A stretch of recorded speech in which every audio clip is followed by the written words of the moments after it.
আমি একটি হাদিসের প্রেমে পড়ে গেছি।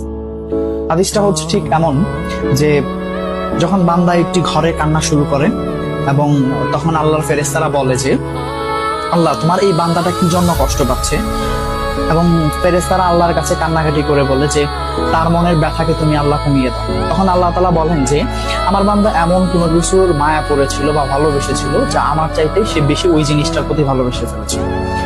আমি আমার বান্দার কষ্ট আমি বুঝি এবং আমি দুঃখী মানুষের মানে ভগ্ন হৃদয়ের মানুষের খুব কাছাকাছি অবস্থান করি।